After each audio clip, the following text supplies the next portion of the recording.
नमस्कार दोस्तों, आज हम जानेंगे वक्री ग्रह के बारे में।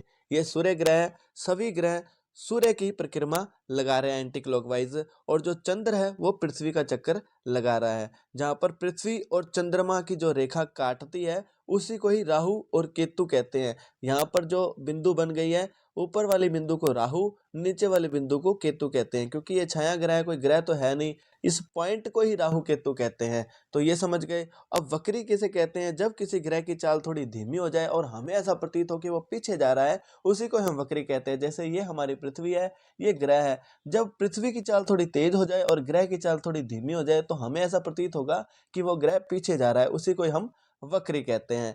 ये समझ गए। अब चलते हैं सूर्य और चंद्रमा की तरफ।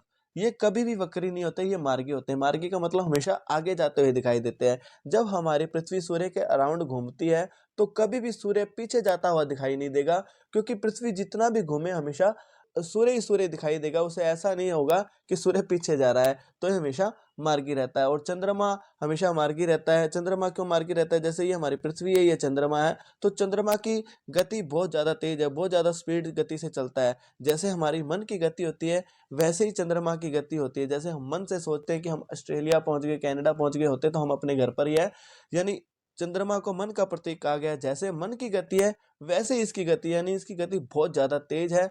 और तेज गति होने के कारण कभी भी हमें पीछे जाता हुआ दिखाई नहीं देता, हमेशा आगे जाता हुआ दिखाई देता है, इसलिए ये हमेशा मार्गी रहता है। और दूसरा है राहु और केतु, ये हमेशा वक्री रहता है। वक्री का मतलब पीछे जाता हुआ दिखाई देता है। जो राहु और केतु है ये यहाँ पर एक पोल की तरह है, यानी यहाँ पर स्टेबल रहते हैं। ये जब पृथ्वी आगे चलती है या कोई ग्रह आगे चलते हैं तो ये हमेशा पीछे जाते हुए दिखाई देते हैं। जैसे एक पोल है, कोई गाड़ी आगे चलती है तो वो खंबा पीछे जाता हुआ दिखाई देता है, वैसे ही ये हमेशा पीछे जाते हुए दिखाई देते हैं। तो ये हमेशा वक्री रहता है। तो ये 4 ग्रह ये हो गए, बाकी बचे 5 ग्रह मंगल, बुध, गुरु, शुक्र और शनि।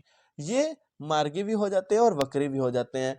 जब पृथ्वी से खड़े होकर हम देखें कि ये कोई ग्रह पीछे जा रहा है तो इसका मतलब वो वक्री है। अगर आगे जा रहा है तो समझ लो मार्गी है। जब किसी ग्रह की चाल थोड़ी धीमी हो जाए तो पीछे जाता है नजर आता है तो समझ लो वो वक्री हो गया है।